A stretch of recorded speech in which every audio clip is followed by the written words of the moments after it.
no Mídia Sem Máscara na TV.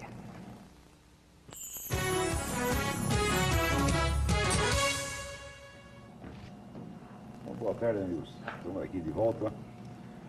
E as novidades da semana, principal, evidentemente, é a morte de João Paulo II. 2 dias antes do falecimento do Papa, a Folha de São Paulo publicou numa tripinha de 10 centímetros, escondida num canto de página, salvo engano a página 7, mas vocês podem conferir, caso tenham uma versão eletrônica através do UOL, publicou a notícia de que documentos recém-abertos da Alemanha Oriental confirmavam que a tentativa de assassinato do Papa em 1981 tinha sido planejada pela KGB, o Serviço Secreto Soviético. Isso saiu numa tripinha deste tamanho, é a mesma coisa que não sair, é a mesma coisa que esconder. Eu considero que esse foi o maior insulto feito ao Papa pela imprensa nacional, tão pródiga nesses insultos nos últimos dias. Porque vocês imaginam o que aconteceria se aparecesse um papel, mesmo suspeito, mesmo não oficial, que confirmasse de algum modo a tese da participação da CIA no complô para assassinar John Kennedy. Isso seria manchete em todos os jornais, haveria programas de televisão, haveria um escândalo universal seguido de um inquérito para a punição dos responsáveis. Não por uma coincidência, o famoso filme que disseminou essa tese da CIA, o filme do JFK, do Oliver Stone, esse filme surgiu também de uma operação da KGB. Um diretor recém-aposentado da KGB confessou que ele mesmo tinha sido o autor de um falso dossiê que ele introduziu nos Estados Unidos e fez chegar à mão de várias pessoas na mídia e no show business, né? E uma delas foi justamente o Oliver Stone. O Oliver Stone mordeu a isca, acreditou na história e fez o filme JFK.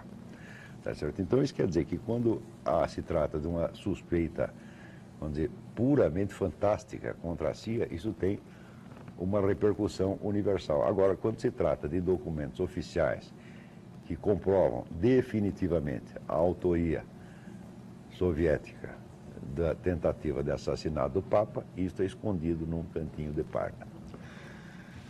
O famoso escritor dissidente soviético Vladimir Bukovsky, que foi o primeiro a fazer pesquisas nos arquivos de Moscou, que foram, antes de ser abertos para o mundo, foram abertos especialmente para ele, porque ele era testemunho num processo movido contra o então recém-fechado Partido Comunista da União Soviética, que o Yeltsin tinha fechado.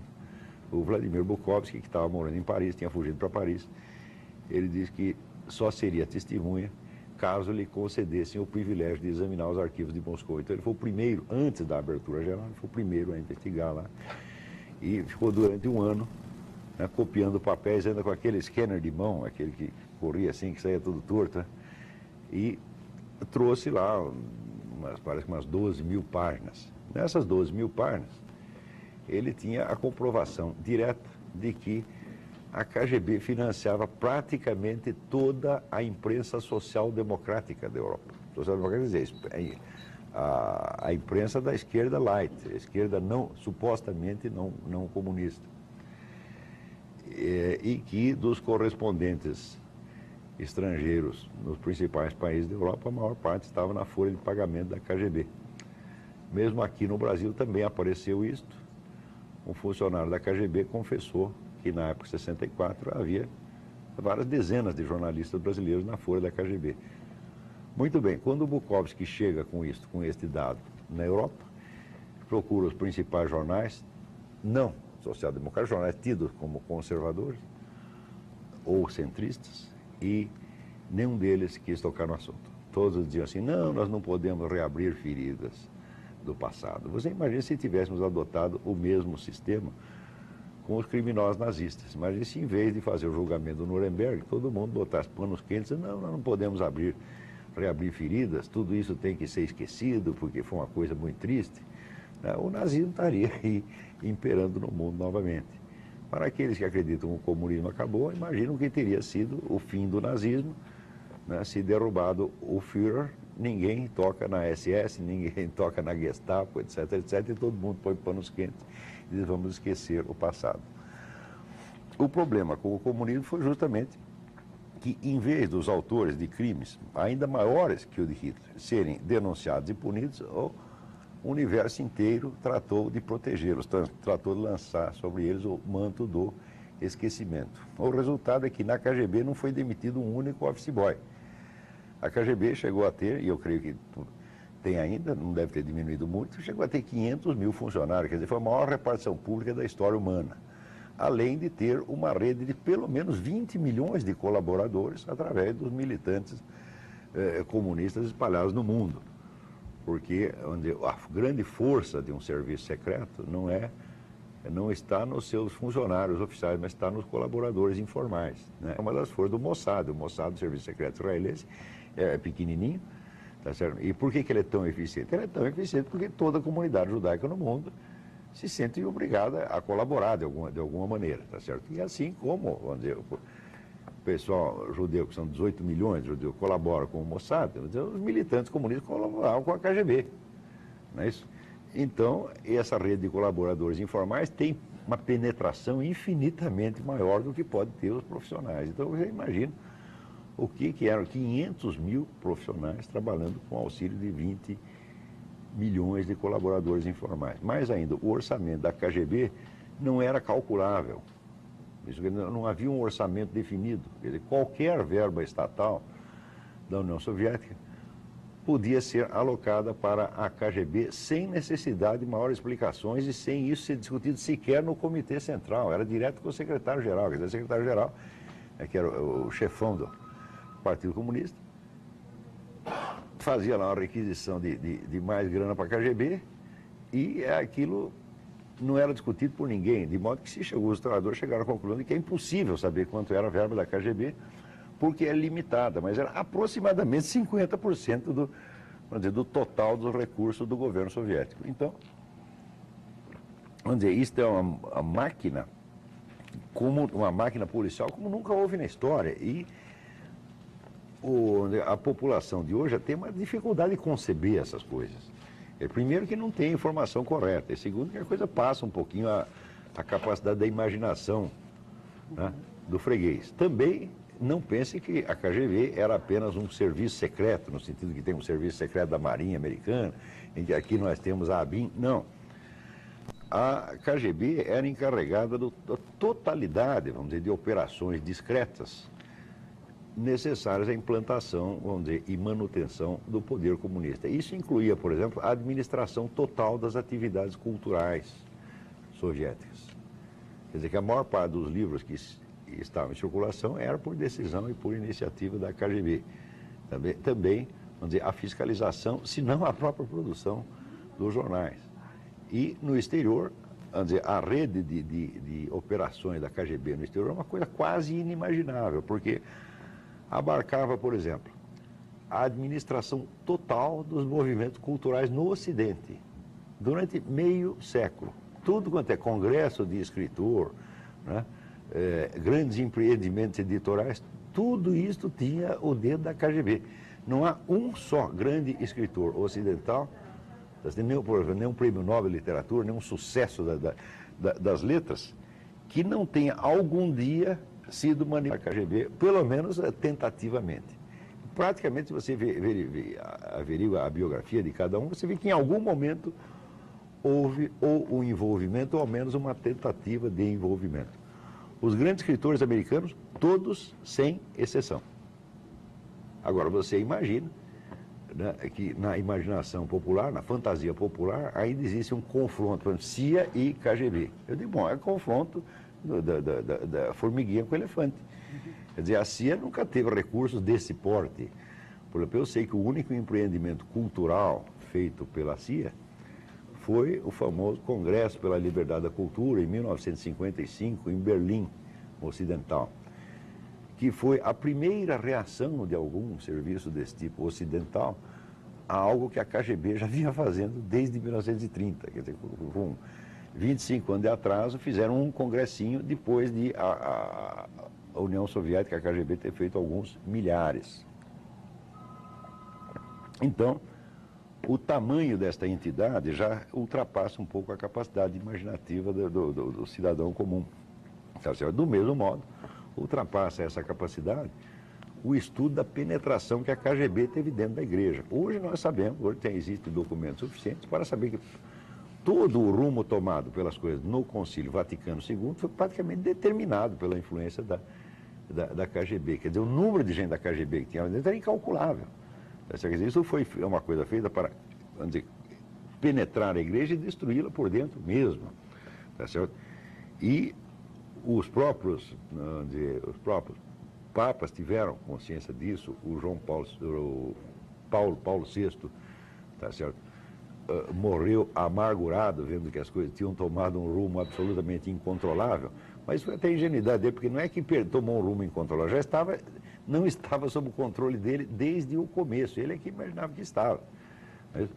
Mas quando ele assume o papado, a igreja já tinha, por influência da KGB, já tinha assinado aquele famoso Pacto de Metz, no qual o concílio se comprometia a não fazer nenhuma denúncia contra o comunismo. Mas o concílio durante anos discutindo, todos os cardeais mais importantes do mundo lá discutindo os assuntos essenciais da humanidade da época, e se fala de tudo, mas menos do comunismo, que era a coisa mais importante. Tá certo? Então, só com isto, o conjunto de documentos, o conjunto de resoluções do concílio já se tornou apenas uma cortina de fumaça para proteger o regime mais sangrentamente genocida de todos os tempos, que fazia inveja ao próprio Adolf Hitler. O concílio foi isto e nada mais do que isto.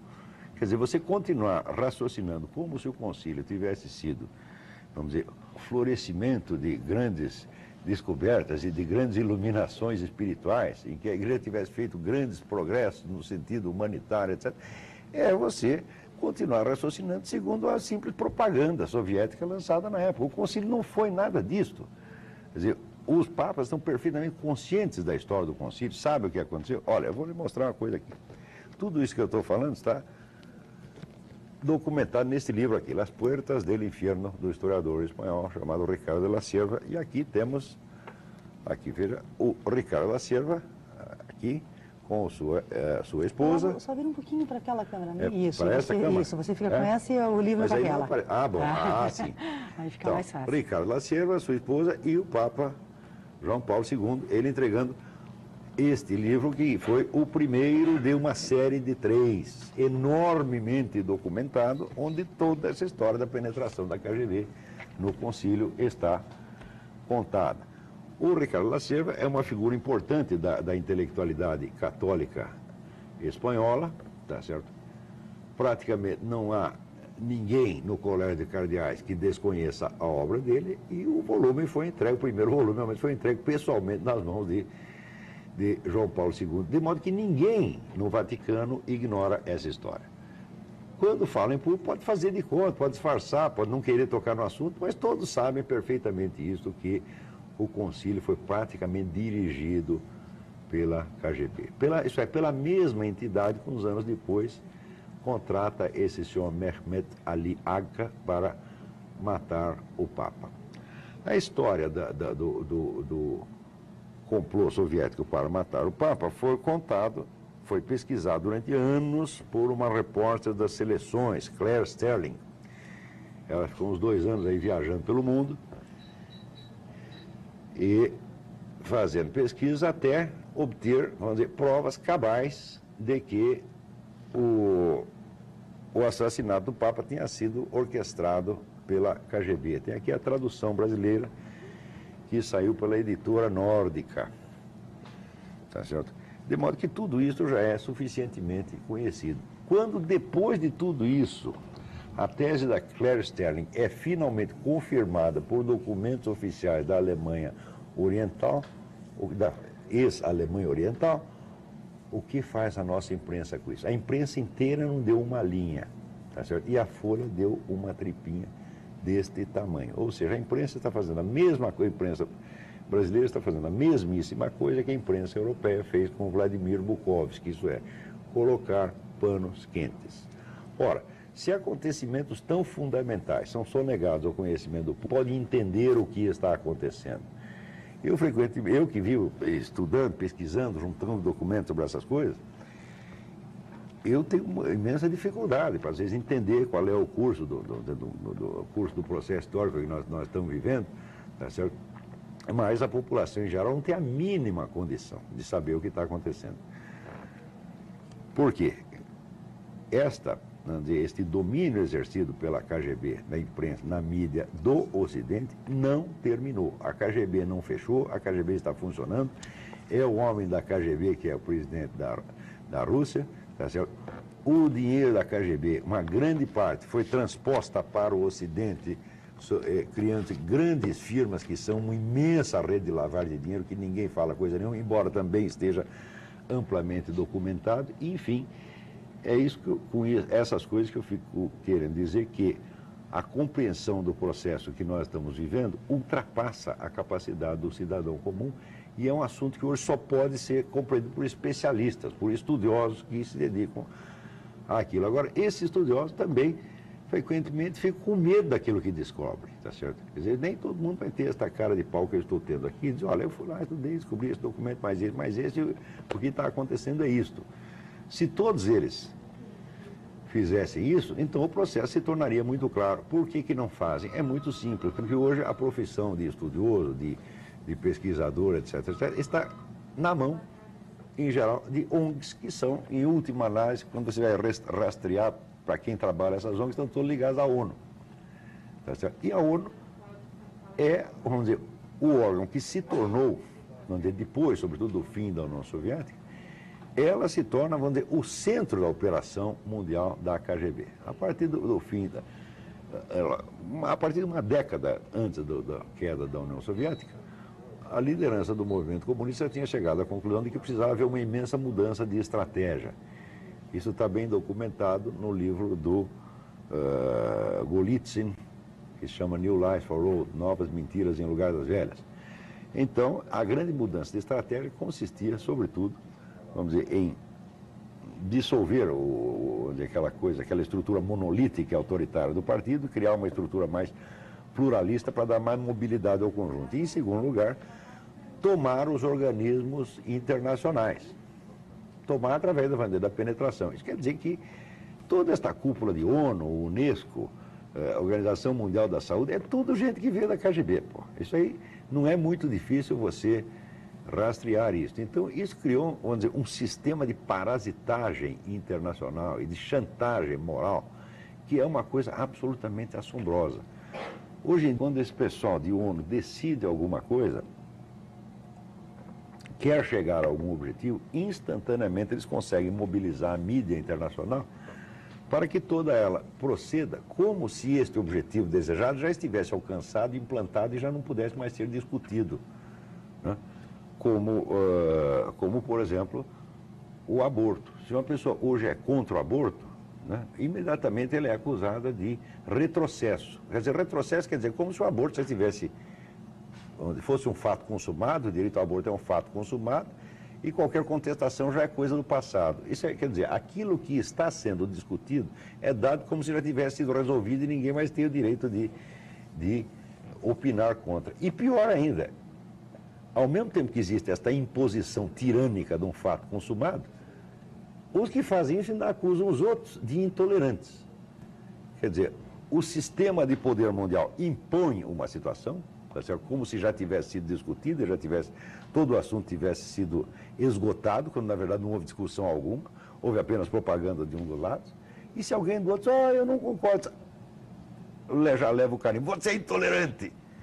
Ou seja, o sentido da intolerância mudou exatamente ao contrário. Então aqui temos o Papa, por exemplo, que morreu, o Papa é rotulado de intolerante porque ele era contra o aborto. Eu digo, espera um pouquinho. O Papa tem alguma autoridade civil? Ele pode mandar alguém para a cadeia? Ele não pode. O Papa não é um governante, o Papa não tem polícia, o Papa não tem a mídia para trabalhar. Ao contrário, a mídia inteirinha está contra ele. Tá certo? Quer dizer, faz aquela homenagem da boca para fora, mas desce o cacete no homem, né? Então, quer dizer, como esse grande esquema de poder internacional já impôs o abortismo, então quem fica contra, se você emite uma opinião contra, mesmo não tendo poder nenhum sequer para disseminar a sua ideia, é você que é o intolerante. Isso é uma inversão absolutamente caricatural e satânica da realidade. Do mesmo modo, esse negócio de casamento gay está sendo imposto como se já tivesse sido discutido e como se aquela tese tivesse provada, que aquilo lá é bom. Eu, pessoalmente, não sei se é bom ou ruim. Eu sei que nós temos o direito de discutir até o fim. Agora, se o outro lado já pega a sua tese e a impõe como se já tivesse sido discutida, né? Ora, assim não dá. Exatamente do mesmo modo essa questão do desarmamento. Nós sabemos que a mídia inteira brasileira não noticia as coisas corretamente. Por quê? Porque ela é adepta do desarmamento. Então, a verdade, a mentira não interessa. Interessa só a opinião, e a opinião deles já prevaleceu e já é imposta como se fosse a conclusão de um debate, quando na verdade não houve debate nenhum. Quer dizer, o número de pessoas que tem a oportunidade de comparecer para a mídia e opinar contra, vamos dizer, esta opinião já oficializada, é um número mínimo de pessoas. Quer dizer, não há um debate honesto. Agora, por exemplo, se você fala, vamos fazer um plebiscito, fazer um referendo, né? Olha, nesse referendo é o seguinte: de um lado existe uma campanha promovida, né, por duas a três ONGs pequenas, financiado com dinheiro brasileiro, né, financiado do próprio bolso pelos seus participantes, e do outro lado existe a ONU, a Organização Mundial da Saúde, o governo brasileiro, o PT, todos os bancos, todas as grandes empresas, etc, etc. E você acha que isto é um debate honesto? Ora, você verá, por exemplo, estes sem vergonhas que promovem a campanha do desarmamento, qualquer pessoa que seja contra o desarmamento é imediatamente rotulado de trabalhar para a indústria de armas. Ora, o Brasil só tem uma indústria de armas, que só vende praticamente para o exterior e para a polícia, que é a Taurus. A Taurus já concordou faz tempo em ficar quietinha e não participar do debate. Tá certo? Então, que interesse da indústria armamentista existe nisso aí? Não existe nenhum, meu Deus do céu. Ao contrário, o movimento desarmamentista é que está apoiado em fortunas imensas, a começar pela do seu Jorge Soros. Tá certo? E no Brasil, nós temos praticamente todos os canais de televisão e praticamente todos os jornais. Não é que eles defendem esta tese, eles não defendem tese nenhuma, eles impõem um fato consumado e bloqueiam a possibilidade da discussão. Primeiro que não dão espaço para as pessoas falar. Segundo, quando dão, é um espaço absolutamente desproporcional. Quer dizer, você fala 2 linhas, o outro fala 10 edições inteiras. É de uma desproporção monstruosa. Tá certo? Do mesmo modo, esta ideia de que quem está contra tais ou quais objetivos é culpado de retrocesso, está supondo que esses objetivos já foram atingidos, né? Então já não se trata de um pró e contra, 2 teses, se trata do presente contra o passado. Quer dizer, isso desarticula totalmente a colocação lógica do problema. Quer dizer, se uma coisa está na moda hoje, isso não quer dizer que ela esteja certa. Quer dizer, você não pode dizer que o presente está sempre certo com relação ao passado, ou que o futuro estará sempre certo com relação ao presente. Quer dizer, a linha do tempo é uma coisa, e a linha da verdade e falsidade é outra completamente diferente. Isso uma criança tem a obrigação de saber. Quer dizer, que uma coisa ter vindo depois da outra, não quer dizer que ela seja mais verdadeira do que a outra. Se você vicia as pessoas a pensar assim, quer dizer, a discutir as teses, não em termos de verdade ou falsidade, mas em termos de avanço ou retrocesso, você viciou a cabeça das pessoas, você as estupidificou, porque significa que você está induzindo a acreditar assim, qualquer coisa que seja lançada na moda deve ser imediatamente aceita como tal e não pode mais ser discutido. Quer dizer, então você cria uma intolerância dogmática brutal que faz as pessoas ficarem todo mundo com medo de estar no passado, quando na verdade aquilo que ela está defendendo no passado não é nem passado, é uma coisa tão presente quanto a outra, uma hipótese tão presente quanto a outra. Se existe a possibilidade de você ser pró ou contra o aborto, é porque estas 2 hipóteses são atuais, meu filho. Das 2 correntes existem. Então, como é que uma delas vai dizer, nós somos a atualidade e você é o passado? Quer dizer, que desfiguração total da linha do tempo é esta? Isso é um processo hipnótico, um processo fraudulento de argumentar, vamos dizer, para manipular as pessoas. E isso é usado o tempo todo. Existe o Christopher Andrew, que se chama The Sword and the Shield. Quer dizer, a espada e o escudo, que são uma série de documentos coligidos ao longo de 10 anos por um funcionário chamado Mitrokin, um dos primeiros documentários globais sobre a KGB. É muitíssimo importante e, especialmente para o Brasil, é importante o livro de Ladislav Bittman, que chama The KGB and Soviet Disinformation. KGB é desinformação soviética. Então, eu posso trazer esse livro aqui num outro dia até para mostrar. Existem inúmeros livros importantes sobre este assunto da KGB. Eu recomendo enfaticamente a série da Universidade de Yale, que chama Annals of Communism, Anais do Comunismo, dirigida por Harvey Klehr. Klehr escreve K-L-E-H-R. Né? E Harvey escreve Harvey com Y no fim. Terrorismo internacional, isso é uma rede muito mais estreitamente articulada do que parece. E articulada, sobretudo, com o pessoal de mídia e com, vamos dizer, os políticos e com vários partidos políticos. No Brasil, nas últimas semanas, tem se desviado a discussão para saber se o PT recebeu ou não dinheiro das Farc, por exemplo. Se recebeu ou não recebeu dinheiro, não faz a mais mínima diferença. A solidariedade contínua do PT com as Farc é criminosa em si, independente de ter recebido dinheiro. Se não recebeu dinheiro, é até pior, porque não recebeu dinheiro, mas gastou. Gastou dinheiro para fazer as reuniões do Foro de São Paulo, etc, etc. Tudo isso está ajudando as Farc. Está lá a declaração assinada pelo seu Lula, acusando o governo colombiano de terrorismo do Estado e professando explicitamente solidariedade às Farc. Isso é crime em si, com dinheiro ou sem dinheiro. Essa questão de se receber o dinheiro, o aspecto do dinheiro só está sendo privilegiado porque o Brasil se tornou um país corrompido, onde o dinheiro tem mais importância do que a honra, do que a verdade, do que a vida humana, etc, etc. Então, se matam não sei quantas pessoas, não escandaliza a ninguém, mas se pegam lá ao nosso dinheiro, fica todo mundo escandalizado. Esse aspecto, se recebeu ou não recebeu dinheiro, é um aspecto menor. O seu Cristóvão Buarque, eu até tinha marcado aqui, um amigo meu até marcou aqui onde estava, mas eu perdi. Que agora fizeram uma comissão para investigar o negócio da Farc. Quem perdeu a comissão? Cristóvão Buarque, que é o homem do PT. Mas que falta de vergonha. Quer dizer, você vai chamar aí o Herodes para gerenciar o berçário. O Herodes, isso mesmo, está chamando Herodes para gerenciar o berçário, meu Deus do céu. Que coisa horrorosa, até onde vai essa envergonhice dessa gente? Eu chamo aqui seu Cristóvão Buarque, eu desafio, vem aqui, seu Cristóvão Buarque, vem aqui defender o seu direito moral de investigar seu próprio partido. O senhor quer que todos os partidos façam o mesmo? Quer dizer, o criminoso do PFL vai ser investigado pelo PFL, quer dizer, seria o corporativismo, quer dizer, cada um investiga os seus. Não é isso? Isso é um procedimento mafioso, obviamente mafioso. Né? E também, demais, pouco importa se o PT recebeu dinheiro das Farc ou não. O PT tem sido solidário com esta organização, enquanto esta organização, ao mesmo tempo, o PT recebia gente das Farc no Palácio, o Livro Dutra recebia no Palácio como hóspede oficial, ao mesmo tempo que a Farc vendia 200 toneladas anuais de cocaína aqui, dava tiro em soldado brasileiro na Amazônia, recrutava brasileiro para trabalhar por narcotráfico. Ora, esta solidariedade, mesmo que não haja dinheiro, ela é criminosa em si. O lugar de seu Olívio Dutra é na cadeia depois disso. Ora, meu Deus do céu, como é possível? Você está afagando o criminoso que vem de fora e ataca o seu país? Isso é traição, isso é crime de alta traição, isso é pior do que receber dinheiro. Quer dizer, eles estão afagando esta gente. O homem da Farc é o ser mais bem tratado do Brasil, o senhor Oliveira Medina é recebido como um príncipe. Isso já é crime. Por quê? Porque nós sabemos que a organização dele atua criminosamente no Brasil, mata brasileiros, distribui cocaína a granel aqui.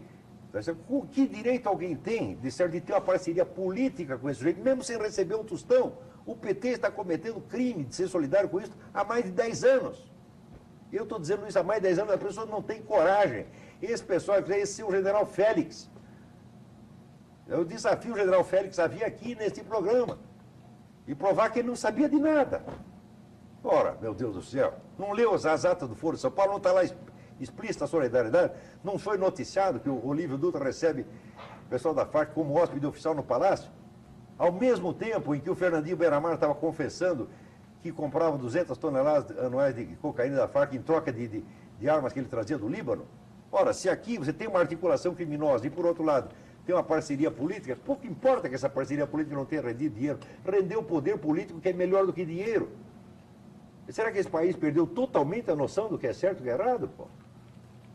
Será que, vamos dizer, a fé que as pessoas têm no Lula é superior à fé que tem em Deus? Aliás, apareceu esse seu Mauro Morelli, bispo.